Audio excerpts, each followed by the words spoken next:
بندش کا کنسیپٹ بہت عجیب ہے ہمارے معاشرے میں. انفیکٹ مجھے جب یہ سوال آتا ہے نا بندش کا، بڑا سننے کو ملتا ہے جی شادی نہیں ہو رہی بندش کرائی ہوئی کسی نے، بزنس نہیں چل رہا بندش کرائی ہوئی کسی نے، رشتے آ رہے تھے اچانک آنا بند ہو گئے بندش کرائی ہوئی کسی نے، ریجیکشن بہت ہو رہی ہے بندش ہے، ہر بات پہ بندش ہے.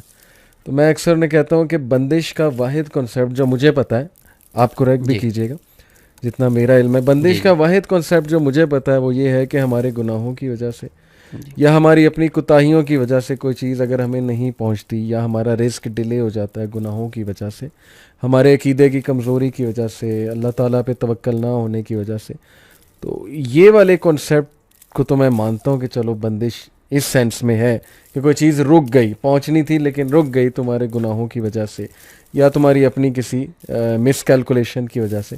لیکن یہ جو کنسیپٹ ہے کہ ایک غلیظ گندا جادوگر کو بیٹھا ہوا ہے، وہ ایک چیز اللہ کی طرف سے ملنی تھی لیکن وہ اس نے روک دی، اس پہ تو میں بلیف نہیں رکھتا. یہ سب سے پہلے میں چاہتا ہوں کہ آپ اس کی وضاحت فرمائیں کہ کیا میں ٹھیک سمجھ رہا ہوں، میری سوچ ٹھیک ہے؟ علی بھائی آپ بالکل ٹھیک کہہ رہے ہیں، ہوں لیکن جو لوگ ایسا سوال کرتے ہیں یا ایسا کنسیپٹ پیش کرتے ہیں، وہ کہتے ہیں کہ فلاں چیز بھی بندش کی وجہ سے رک گئی، میرا رشتہ بھی بندش کی وجہ سے رک گیا. بیسیکلی وہ چاہتے ہیں کہ ہمارے اوپر کوئی پریشانی نہیں آنی چاہیے. صحیح. ان کا بلیو یہ ہوتا ہے کہ ہم جنت میں رہ رہے ہیں، یہاں کوئی دکھ نہیں ملنا چاہیے. صحیح. دیکھیں ہم دنیا کے اندر زندگی گزار رہے ہیں، دنیا میں رہتے ہوئے آزمائش کا سامنا کرنا پڑے گا، پریشانیوں کا سامنا کرنا پڑے گا، ٹینشن، سارے سکون تو ہمیں جنت میں ملیں گے. صحیح. الدنیا سجن المؤمن و جنت الکافر. صحیح ہوگی. نبی صلی اللہ علیہ وسلم کا فرمانے عالی شان ہے کہ دنیا مومن کے لیے قید خانہ ہے. کیا کبھی کوئی ایسا شخص بھی آپ کو علی بھائی ملا ہے جو قید خانے میں رہ کے وہ کہ میں بڑا مطمئن تھا وہاں؟ صحیح. قید خانہ جیسا بھی ہو وہاں سکون سارا نہیں مل سکتا. بالکل ٹھیک. اچھا، جب عقیدہ کمزور ہوتا ہے اور لوگ سینسٹیو ہوتے ہیں کہ کوئی ٹینشن نہیں آنی چاہیے، جیسے کوئی پریشانی آتی ہے تو سب سے پہلے تو جنات پہ ڈال دیا جاتا ہے، اور علاج کرنے والے بھی جنات پہ ڈال دیتے ہیں. اچھا، جب علاج کرنے والے جنات پہ ڈالتے ہیں تو شیطان بھی ہنستا ہوگا کہ یار یہ کام میں نے تو نہیں کیا، یہ پیر صاحب میرا نام لگائی جا رہے ہیں. تو بہت سارے ایسے کام ہیں جن پہ شیاطین نے نہیں کیا ہوتا، جادو نہیں ہوا ہوتا، لیکن عامل حضرات ان کو کہہ کے پریشان کر رہے ہوتے ہیں. چلیں شادی کے حوالے سے بات کر لیں یا بزنس کے حوالے سے کر لیں. شادی سب سے پہلے میرے پاس بہت سارے پیشنٹ آتے ہیں. صحیح. علی بھائی سب سے پہلے تو بیٹیوں کی شادیاں لیٹ کی جاتی ہیں. کیا ہے جی، بیٹی ڈاکٹر بن رہی ہے، اچھا ڈاکٹر بن گئی، اب اس کے بعد 3 سال اور پڑھانا ہے عثمان بھائی، 4 سال اور پڑھانا ہے. وہی بیٹی جس کے چھوٹی عمر میں بہت اچھے اچھے رشتے آ رہے ہوتے ہیں، جو انہوں نے ریجیکٹ کیے ہوتے ہیں، انہوں نے نہیں کیے ہوتے وہ رشتے، وہی اسی لڑکی کا رشتہ مل ہی نہیں رہا ہوتا. 20 کیس ہیں میرے پاس ایسے، آپ ملنا چاہیں. صحیح. پہلے ان کے بہت اچھے رشتے آ رہے تھے، اب جادو کس نے کیا؟ نبی صلی اللہ علیہ وسلم کا فرمانے علی شان تو یہ ہے کہ جب بچہ بالغ ہو تو فوری شادی کریں اس کی. صحیح. اب یہ ہماری بات سن کے یوتھ تو بڑے خوش ہوں گے کہ چلیں ہمارے حق میں بات ہو رہی. دیکھیں شادی جو ہے بالغ ہونے کے بعد ہے. اچھا، والدین کہیں گے اکثر ابھی ہمارا بچہ نا ذرا پاؤں پہ کھڑا ہو جائے. بندہ ان سے پوچھے کہ پہلے سر پہ کھڑا ہوتا ہے، پاؤں پہ ہی ہوتا ہے. صحیح. یعنی عجیب و غریب باتیں. ایک بچہ ہے، اس کو واش روم آیا ہے، ٹھیک ہے جی، واش روم آیا تو وہ کہ والد صاحب کو کہ میں نے واش روم جانا، گھر میں واش روم بنا دیں. تو والد صاحب کہیں نہیں بیٹا ابھی آپ رک جاؤ، ابھی میری استطاعت نہیں ہے، میرے پاس طاقت نہیں ہے، جیسے ہوگی تو پھر بناؤں گا.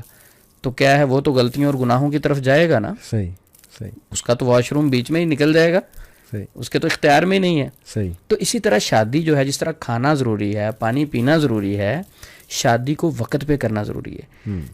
سب سے پہلی وجہ یہ ہے کہ شادیاں ہم لیٹ کرتے ہیں، اپنے بچوں کو لیٹ کر دیتے ہیں. جب عمریں زیادہ ہو جاتی ہیں پھر رشتے نہیں ملتے. اچھا، زیادہ عمر میں پھر کئی بار چھوٹی عمر، بچی چھوٹی ہے، آدمی بڑا ہے، جب آدمی چھوٹا ہے، لڑکی بڑی ہے، تو وہ رشتہ نہیں چلتا، طلاق ہو گئی، کوئی مسئلہ بن گیا تو اس کے بعد فوری کہہ دیا جاتا ہے یہ تو جادو کی وجہ سے ٹوٹ گیا. حالانکہ بہت ساری غلطیاں ہوتی ہیں بیچ میں، کمیاں کوتاہیاں ہوتی ہیں.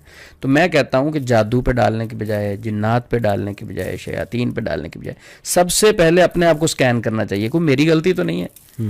اگر ہم اپنی غلطیاں دور کر لینا تو انشاءاللہ اللہ کی مدد ہمارے ساتھ شامل ہے، بہت سارے معاملات حل ہو جاتے ہیں. یعنی جسٹ ٹو ایڈ کہ میں اس کو اس طرح سمجھا ہوں کہ لائف چلتی ہے پراپر پلاننگ کے ساتھ, جی شریعت کو فالو کرتے ہوئے, نبی صلی اللہ علیہ وسلم کے احکامات سامنے رکھتے ہوئے, اور کیلکولیشن, اچھی calculation, wise decision in light of استخارہ, استخارہ کرے بندہ, اللہ پہ توکل کرے, اور مینجمنٹ اچھی کرے اپنی لائف کی.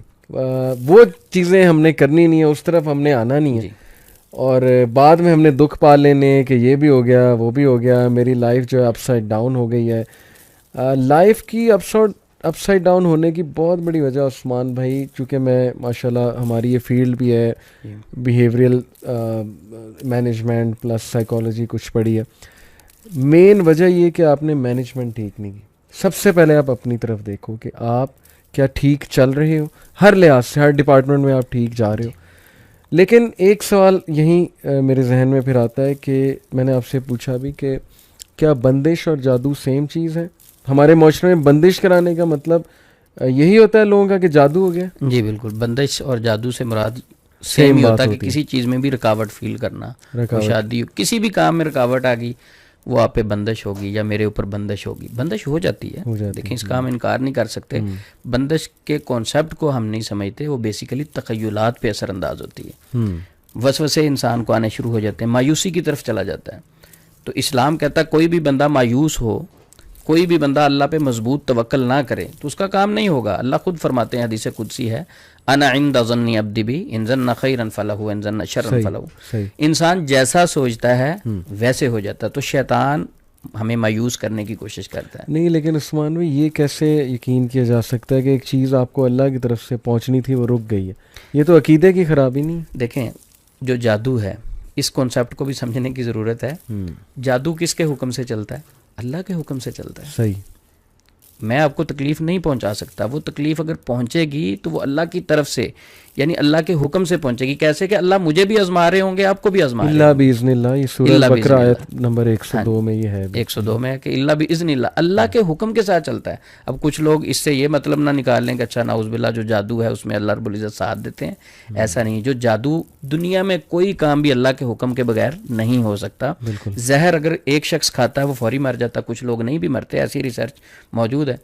تو اللہ کے حکم سے ہی انسان مرتا ہے. جادو بھی اللہ کے حکم سے چلتا ہے. اللہ رب العزت اس جادو میں ساتھ نہیں دیتے, بلکہ جادو کرنے والے کی بھی اس وقت آزمائش چل رہی ہوتی ہے, جادوگر کی بھی آزمائش چل رہی ہوتی ہے, جس کے اوپر جادو ہوتا ہے اس کی بھی آزمائش چل رہی ہوتی ہے. کس پریشانی کی کیفیت میں یہ کس طرف بھاگتا ہے, جو اللہ کے ساتھ محبت کے دعوے کرتا ہے, میں تو اللہ کے علاوہ کسی کی مانتا نہیں ہوں, تو اس پریشانی میں یہ میری طرف آتا ہے یا جادوگروں کی طرف بھاگ جاتا ہے. بالکل صحیح. کیونکہ میں نے تو حدیث میں پڑھا ہے کہ صحابہ جب نبی صلی اللہ علیہ وسلم کے پاس آتے تھے شکایات لے کے, کچھ ظاہر پرابلمس ہوتے تھے لائف میں, تو یا تو اللہ کے نبی استغفار کرنے کا کہتے تھے, جو جتنا میں نے پڑھا. ایک وہ دعا سکھائی, لا الہ الا انت سبحانک انی کنت من الظالمین, میرے بھائی کی دعا, یونس علیہ السلام نبی نے کہا میرے بھائی کی دعا. پھر ایک حدیث میں درود ابراہیمی کا بہت تذکرہ آیا, بلکہ ایک صحابی کو نبی نے کہا کہ اس کو اور بڑھاؤ, اس کو اور بڑھاؤ. بڑھتے بڑھتے بڑھتے بڑھتے 100% ان کا یہی جو ہے وہ ورد ہو گیا.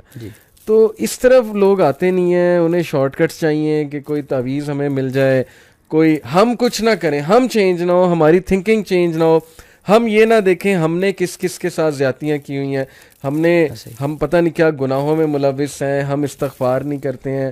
ہم نے یہ نہیں دیکھنا کہ ہم نے صلہ رحمی میں کتنی کوتاہیاں کی ہیں, اور جب ہمارے پاس پاور تھی شاید ہم نے کسی کے ساتھ ظلم کیا وغیرہ وغیرہ. لیکن ہم فوراً پینک ہو کے دوسری سائڈ پہ جاتے ہیں کہ نہیں کوئی تعویذ مل جائے, کوئی بابا جی جو ہے نا ہمارے سر پہ ہاتھ رکھتے ہیں اور ہمارا معاملہ جو ہے وہ حل ہو جائے. تو یہ کتنا افسوس کی بات ہے. اس پہ کیا آپ کہیں گے, ایڈوائس کیا دیں گے لوگوں کو؟ دیکھیں ایک انسان کی فطرت ہے کہ اپنی غلطی ہمیشہ کسی دوسرے پہ ڈالے گا. میں تو ایک فرشتہ ہوں, ساری غلطیاں دوسرے شخص کی ہیں. مثلا میں اگر کسی پیپر میں فیل ہو گیا ہوں, نہیں میں تو بہت اچھا تھا, تیاری بھی بڑی اچھی تھی, ٹیچر ہی غلط ہے. تو ہوتا کیا ہے کہ غلطیاں انسان میں خود اپنے اندر ہوتی ہیں, اس کو نہیں دیکھتا, بلکہ اپنی ساری غلطیاں جو ہے وہ کسی نہ کسی پہ ڈھونڈ لیتے ہیں. اچھا اگر کوئی شخص نہیں ملتا تو پھر جادو تو ہے ہی. صحیح. اچھا جب وہ جادو پہ ڈالتے ہیں تو معاشرے میں معالجین بھی ایسے بیٹھے ہیں, وہ بھی ایزیلی جادو پہ ڈال کے, ذرا ان کی تو دکانداری کا مسئلہ ہوتا ہے, چلیں سسٹم ایک چلتا رہتا ہے. تو اصل جو چیز ہے کہ ہمیں اپنی غلطیاں خود دیکھنا چاہیے. لیکن کچھ لوگ اس کا یہ مطلب نہ سمجھ لیں کہ شاید یہ جادو کے منکر ہیں, جادو کا انکار ہی کر رہے ہیں. جادو کو ہم مانتے ہیں, ظاہر ہے قرآن میں مینشن ہے, لیکن اتنا مانیں گے جتنا اسلام نے بتایا, اتنا نہیں مانیں گے جتنا اتنا بابے سر پہ کہتے نہیں ہیں. چڑھانا. ہاں, سر پہ نہیں چڑھانا. بالکل صحیح. بالکل.